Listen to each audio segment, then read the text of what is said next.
Welcome in dealing with conflict and complaints in workplace.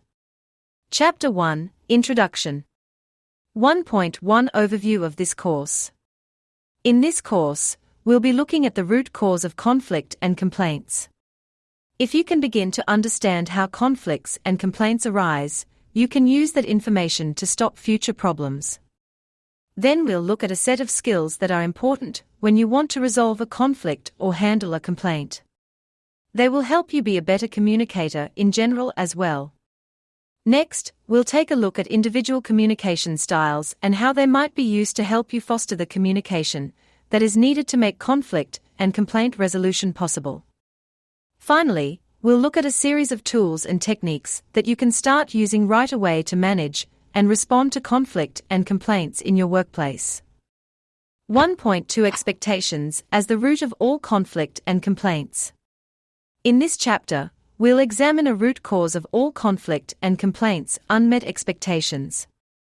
We'll look at several examples to help show how unmet expectations cause conflict and complaints, as well as how you can use your knowledge of the importance of expectations to preempt conflict and complaints in the future. You'll learn how to set expectations so that you and the other person or party are in agreement rather than in conflict. 1.3 General skills required for dealing with conflict and complaints. In Chapter 3, we'll be looking at the general skills that anyone who wants to be able to deal with conflict and complaints will need. The important thing for you to know is that all of these skills can be learned and developed. These general skills include listening skills. You must be able to listen to what the other person is saying to you as well as what is not being said. You must be willing to take the time to understand what the other person truly needs and to identify the root of the problem the other person wants solved. Effective communication skills. In addition to listening, you must be able to respond well. You must be able to communicate your side of the situation to the other person and then be a part of the conversation that leads to the solution of the problem. Problem-solving skills. At their roots, all complaints and conflicts are problems that need to be solved. If you have a customer or colleague that is complaining, or if you have a conflict with another person, you actually need good problem-solving skills. We will discuss some strategies for doing so in this ebook. Interpersonal skills. Beyond communication skills, you will need to know how to work well with others in order to be most effective. They should be courteous, respectful, and skilled at building relationships. Persuasion skills. Persuasion skills are needed if you are going to help the other person accept a solution you pose, or if you are going to negotiate resolution around a conflict that exists. It requires that you are able to identify the benefits to each party for coming to resolution. Customer service skills. Once you have a customer relationship, whether that customer is internal or external, maintaining your relationship with that other person is important. If your customer is internal to your organization, like your boss or your colleague, you can apply customer service skills as well. Do you look for ways to help your customers even when there is no conflict or complaint? Do you keep aware of what situations might lead to a conflict or complaint and act to stop them from developing ahead of time? Integrity in any relationship, but particularly in a relationship where you need to resolve a conflict or complaint, integrity is vital. Without it, you will lose the other person's trust, or their business, or you will cause additional problems when the other person feels that they can't trust what you are telling them. 1.4 Communication styles as barriers to dealing with conflicts and complaints. In Chapter 4, the focus will be on our innate communication styles, the way that we communicate naturally with other people. We'll learn how that style might be affecting our ability to resolve a conflict or solve a problem. And just as importantly, we'll look at how the communication style of the other person might be showing up in your attempts to negotiate a problem or solution to the situation you are facing. 1.5 Techniques for dealing with conflict and complaints. In this chapter, we'll look at some tools and strategies for dealing with conflict and complaints. But it's important to remember that conflict can actually be a benefit to an organization. How so? Well, when it is handled well, it can lead to improved relationships between those who were in conflict, Increased understanding for the different parties around a situation or topic. Personal growth in skills of conflict resolution. The identification, and hopefully, the improvement, of processes that aren't working. In other words, conflict resolution offers you the opportunity to identify hitches in the way things currently work, whether they be relationships, communication, products, or processes, and then come to an agreement on how to improve those things. Of course, the opposite is true if conflict is not handled well. If it is ignored or allowed to escalate, relationships, the team's ability to function, the workplace, and the product or service produced will all suffer. So understanding how to handle conflict is vital to ensuring that you can be as effective as possible in the work. Chapter 2: Expectations as the root of all conflict and complaints. 2.1 Introduction. The main point of this chapter can be summed up in one sentence. All conflict and complaints are the result of someone's expectations not being met. Think about it for a moment. When was the last time you had an argument with someone at work? Can you trace the root of the argument? What did they do or not do? What did they say or not say? In some way, they failed to meet your expectations of performance, relationship, quality, attendance, or in some other aspect. Now think about the last time that you had a disagreement with someone in your personal life. Perhaps a spouse, child, friend, or some other relationship. Again, can you trace the root of the disagreement? What did they do, not do, or say or not say? Were your expectations not met, or were the other person's expectations not met? At least one person had expectations about your interaction that were not met, otherwise, there would have been no upset. 2.2 What expectations were not met? It can be difficult at first to determine what expectations were not met when you are dealing with a conflict or a complaint. Let's look first at some examples of a customer who has a complaint. In Figure 1 below, the left-hand column shows the customer's complaint and the right-hand column shows the possible expectations that the company or product did not meet. Take a look at each complaint and see if you can think of a similar situation that you've experienced either as the provider or as the customer. Customer's complaint: unmet expectation. The product broke after just 2 uses. That the product would be high quality. The product cost more here than at a competitor's location. That your company would offer the best price and or best value. Your delivery person isn't here yet. That you would honor your appointment with the customer and or that you would value the customer's time. You didn't return my call. That you would care enough to act quickly to resolve the customer's concern or complaint. You're the third person I've had to talk to. That your company's customer service people would be able to handle the customer's question quickly or efficiently without wasting the customer's time. You didn't have what I wanted in stock. That your company would have the product they needed so they weren't wasting their time coming to your location. Figure 1: Customer complaints and unmet expectations. Complaints. Notice that each complaint has a root in an unmet expectation that is usually pretty obvious once you start looking for it. We should also point out that each time the customer's expectation is unmet, their anger or upset will be greater. For example, I might not even complain the first time that I go to your store and the item I want is out of stock. It might take 2 or 3 times of it happening before I get agitated enough to complain. So by the time I do complain, I may be agitated beyond the point that seems rational. In other words, my anger may be greater than what you would expect for the situation that has occurred. It doesn't even have to be your store where something I wanted has been out of stock repeatedly, but for whatever reason, when it happens this time in your store, it is the last straw. Now let's take a look at conflicts between coworkers or you and your supervisor or subordinates. We are going to consider the conflict in light of your coworker's complaint or concern. Figure 2 proposes conflict situations on the left-hand side and suggests possible unmet expectations on the right-hand side. Conflict: other person's complaint, unmet expectation. You didn't get the report to me on time. That I would have more time to review and comment on the report before it was due. That I could count on you to do what you promised.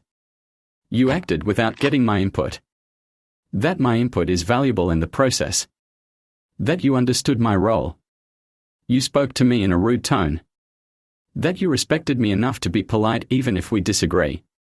That I would be treated a certain way by others at work. You didn't give me enough time to do this.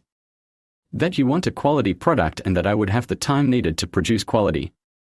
That I wouldn't have to be concerned about your thoughts on my performance on this project.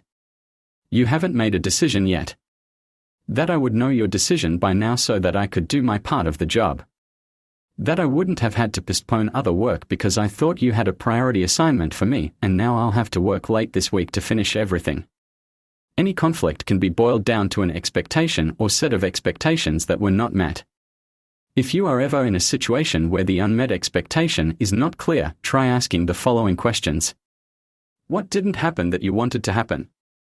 What happened that you didn't want to happen? What would you have changed in this situation? How would you have done this differently? What impact did this situation have on you or your work group? How did you expect this situation to go? Using these questions should help to pinpoint the unmet expectation that is the root of the conflict or complaint.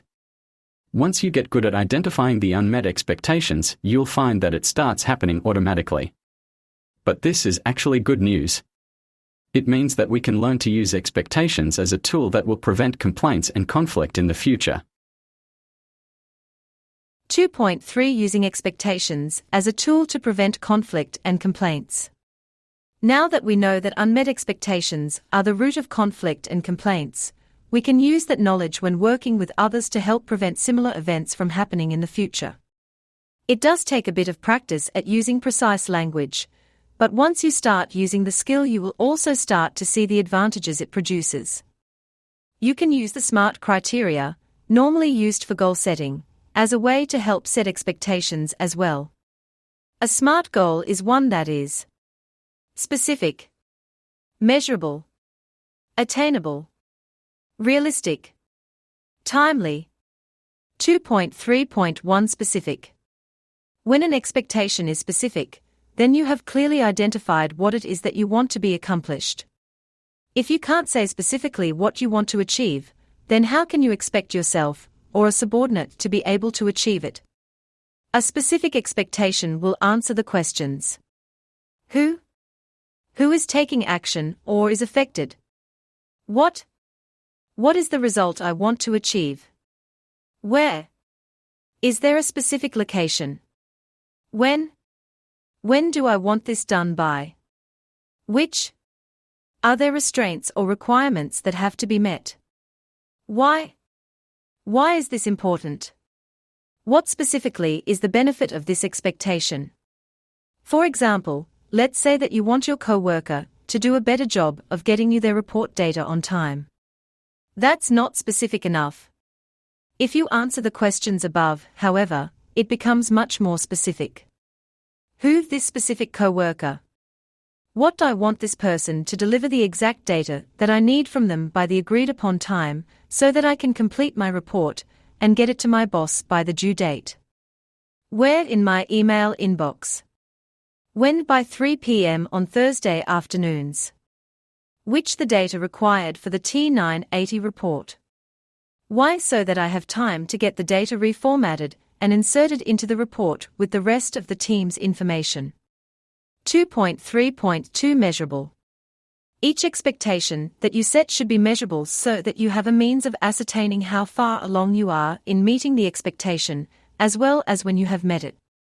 So, for our example above, our measures include the data required for the T980 report, it's either complete, or it's not, and the time frame that we want it by, it's either on time, or it's not. Our example didn't address any expectations we might have about quality, but you could include that as well if it were applicable. Perhaps you could state that you want a certain percentage of accuracy, or that you want to only have to contact the coworker for questions 1 out of 10 weeks. To find the measures for your goal, ask the questions. How much? How many? How often?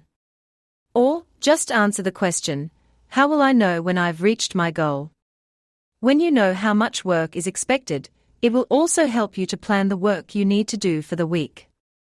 For our example, if I am the coworker that hasn't been getting my information in on time, I will now understand that I have to plan some time in my workday before Thursday at 3 p.m. so that I can get the data in as expected. 2.3.3 Attainable. As we saw in the last section, Having a measure for your expectation lets you plan the work that is necessary to achieve it. But before you begin working, you need to be certain that the expectation is attainable. What if in our example above we said we want the data from our co-worker by Wednesday at 3 p.m. But the co-worker doesn't even have the information until Thursday morning? Then our expectation of having it by Wednesday at 3 p.m. is not attainable. When we set expectations with or for other people, we need to be sure that we have considered what our existing resources are and what the workload a person already has might be. 2.3.4 Realistic. If an expectation is to be realistic, it must be something that you are willing and able to work towards, and that the other person is willing and able to w. You have come to the conclusion that the expectation is realistic. Some questions you could ask yourself during this analysis include: do I have the resources, financial, personnel, equipment, etc., to meet the expectation, or does the other person? Do I have the support of others in the department and the organization for this expectation? What knowledge or expertise am I lacking that I will need to locate or learn? Have I reviewed my existing workload with my supervisor to prioritize this expectation with the rest of my duties or expectations? 2.3.5 Timely. The final component of the SMART expectation strategy is timely. Without adding a time restriction to your expectation, you don't have the necessary motivation to get going as soon as possible. Adding a realistic time boundary lends a sense of urgency to the expectation and will help to keep you focused. Since organizations change regularly, so can expectations. Making sure your expectation is set with a time limit also ensures that you meet the expectation while it is still relevant to what you are doing on the job. 2.4 Conveying the impact of unmet expectations. Sure, this is helpful information when you are working with another person whose job involves agreeing with you. But what if you don't have the authority to expect a specific performance from the other person? For example, you are colleagues, but there is no supervisor or supervisee relationship. In these instances, you should convey to the other person what the negative impact is when they don't meet your expectations. The impact could be on your ability to do your work, your division's or department's ability to complete their work, your sense of teamwork, the quality of the work you can produce, the customer's perception of your organization, any loss of income or potential income. When you share the impact that not meeting an expectation has, be sure that you do it in a neutral, non-accusatory way. You can say something like, "When you don't get the report information to me on time, it makes it difficult for me to get the report in on time. I end up rushing to get finished and sometimes I have to stay late to get it done on time." Or another example might be, "When you didn't make the decision to buy the widget 2000 by the agreed upon time, it meant that my entire team had to drop what they were doing and put the order together at the last minute. I had to pay overtime, which has a negative impact on our budget and means that there might not be overtime pay available when we need it later this quarter." Notice that these are business-related impacts that you are sharing. You aren't saying, "This ticked me off." If you do share an emotion, be sure you also share the impact of that emotion. So if you say, "When you don't show up on time, it makes me feel like you just don't care about your job," go on to also say the impact of that feeling, like, "That makes me feel like I shouldn't trust you with bigger assignments or more responsibility." That way you aren't just complaining, you are showing the impact that the other person's actions have on you and their own work situation.